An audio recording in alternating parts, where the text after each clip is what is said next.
And today, we're gonna paint this garage. So stick around and don't go anywhere. So today's a paint job recap of a recent garage that I painted, and I'm gonna walk you guys through the job. But before we get into that, I do wanna say if you're interested in starting your own paint business, or you already have a paint business and you're looking to learn how to give the perfect estimate every single time, I created a free estimating guide, my gift to you, and it'll be the top link in the description and the pinned comment below. All right, let's do this. Hey, what's up? Timo with Timo Paints. So glad to have you here today on this $1,000 garage paint job recap. Boy, that was a mouthful. So we got this job. It was an unfinished garage, and I had a few people ask me in the comment section, like, is that normal? And honestly, the houses around where I live, they're typically done this way. Once they're built, the inside's all finished, and the garage is pretty much left with this raw sheetrock, and it's just taped off. And it's not even taped off like neatly. It's a first pass. Like, before you paint, you got to make sure that you really sand down all those white lines to get rid of the edge, so everything's nice and flat.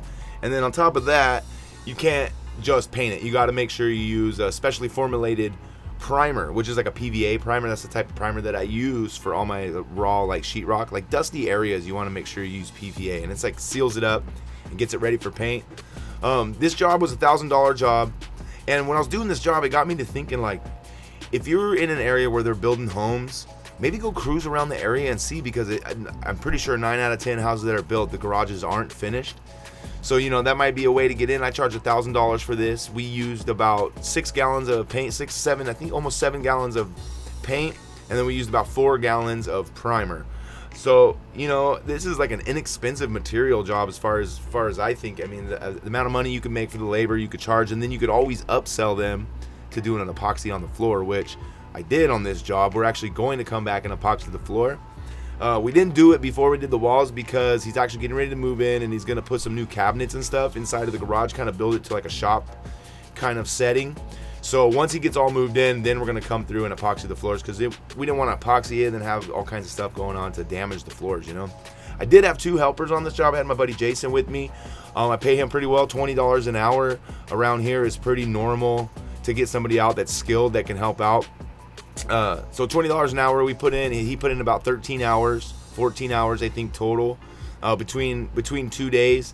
I also had a third guy with us, Eddie, my new helper, but he was only able to help for 5 hours. So he did a half a day one day, and it was good that he came though, because we really needed the help getting everything wrapped, because when you spray jobs, you always got to do the prep, and the prep work is always where it takes away a lot of the time. The clock really gets sucked dry when it comes to prepping, because the painting part is really the easiest part, especially when it comes to just spraying. You're just spraying, you got a helper back rolling it, and I get a lot of questions like, why do I back roll? Should I back roll? Do I need to back roll?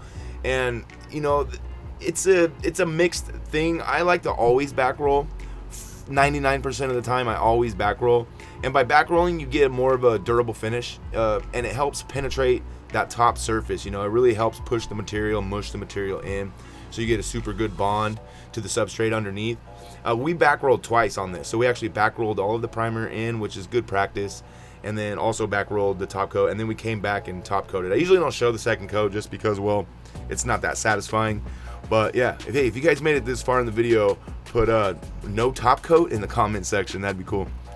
Another thing I wanted to say is I got this new little Graco TC Pro airless, handheld, battery operated airless sprayer, and the thing is so awesome. So we ran out of white primer when we were doing the ceilings, but we finished off the ceilings. We had some in the truck, but it was a super dark, so we decided, why don't we just wait till we get the white, and instead of cleaning out the airless sprayer that had the paint in it, we decided to use this little handheld sprayer. This thing is awesome, let me tell you, because you can seriously spray an area with only like a quart of paint, whereas a big airless sprayer, you have to have a gallon of paint in that sucker before you're even able to run it.